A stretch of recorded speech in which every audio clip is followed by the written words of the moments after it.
Hey everyone, this is Jesse here at VMP Performance, and today we're going to show you how to install the VMP Gen3R onto a GT500. This is part one of a two-part series. First part will be the teardown of the car, and the second part will be the installation. Let's get started. For our first step, we're going to disconnect the battery. Now, as an optional step to loosen the EGR pipe, we can remove the battery itself from the car.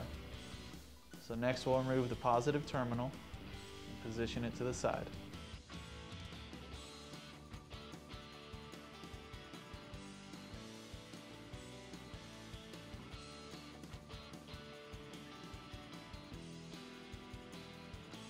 After that, we'll remove the battery hold down, which is also an 8mm. Once that's loose, we'll pick it up and lift it out of the way so that we can safely remove our battery.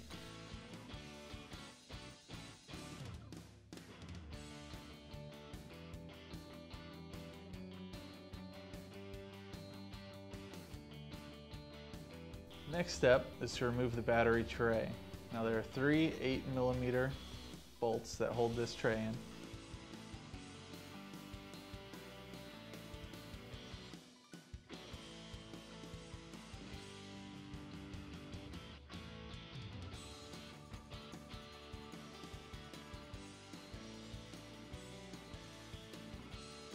Lift the tray out of the car,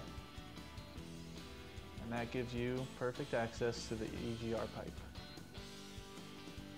Now, loosening this EGR pipe gives you a little more freedom of movement up top when you're trying to position the blower on and also get the EGR valve lined up. Again, this step is optional. It can help out a little bit, so I like to go ahead and do it.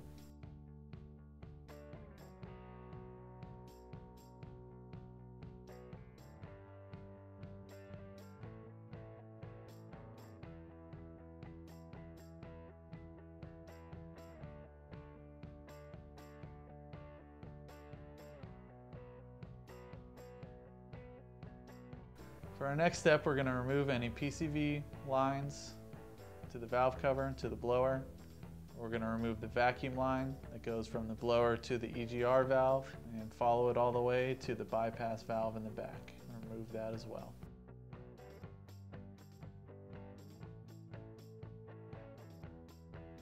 Make sure you unplug the EGR valve.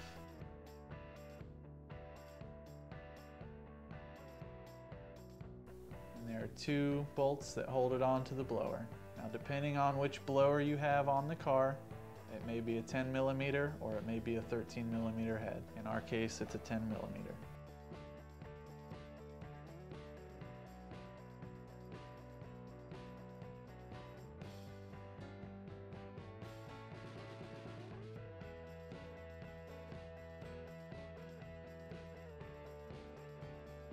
After the bolts are out of the way, make sure you do not lose the EGR gasket, as we will reuse it. Next step, we're going to remove the intake. Start with the bolt that holds the shroud in. Make sure you unplug the mass airflow sensor.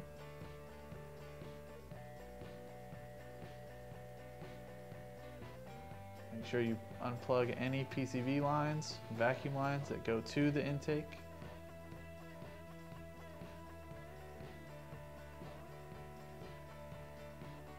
Unplug the bypass valve vacuum line.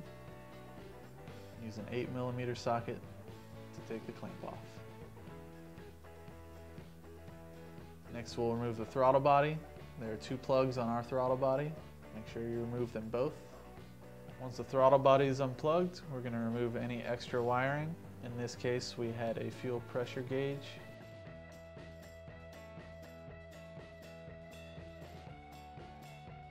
Next, we're going to remove the throttle body. In our case, it was a 5mm Allen. On stock applications, you may see an 8mm bolt.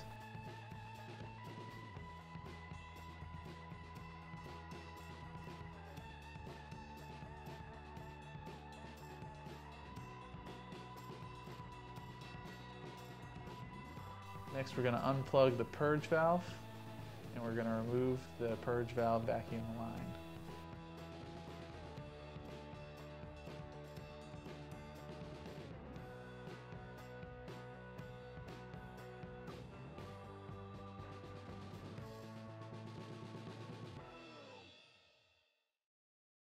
Next, we're going to remove the brake booster vacuum line. There's a push clip. Make sure you press that clip and then it slides right off.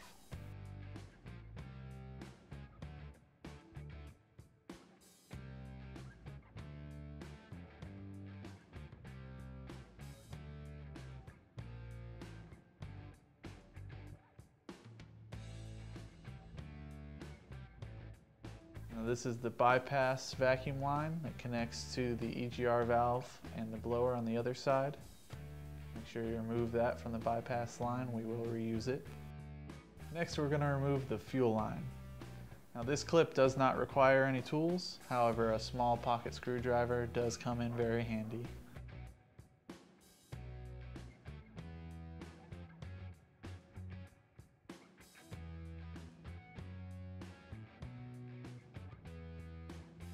When removing the line, be careful of residual fuel pressure.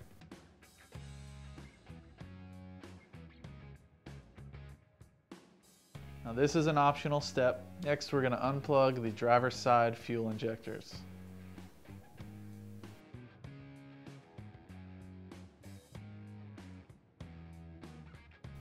Now we're going to unplug the vacuum lines that go to our fuel rail pressure sensor.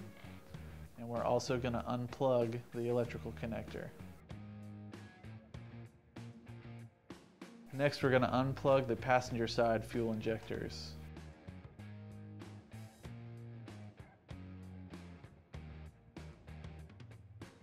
Now, if you have a Trinity blower or any other blower with an elbow, you'll remove the elbow so that you can access the fuel rail.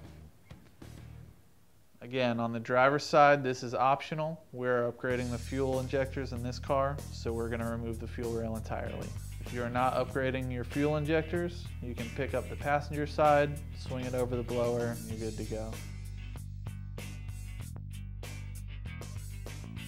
Now we're going to remove the degas bottle so that we have access to the tensioner.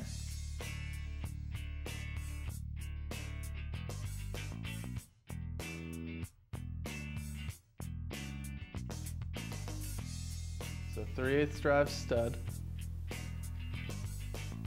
Push it towards the driver's side of the car, and then you only need to remove the belt from the blower itself.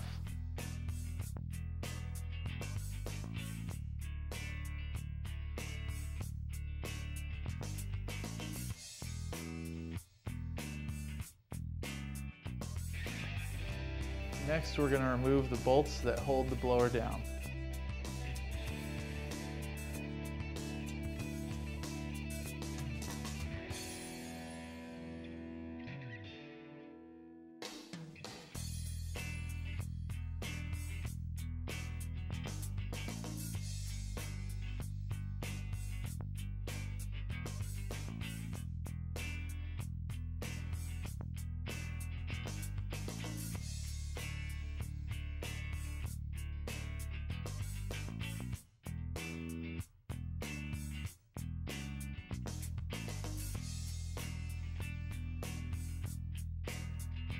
Next, we're going to remove the vacuum line that goes to the back of the blower.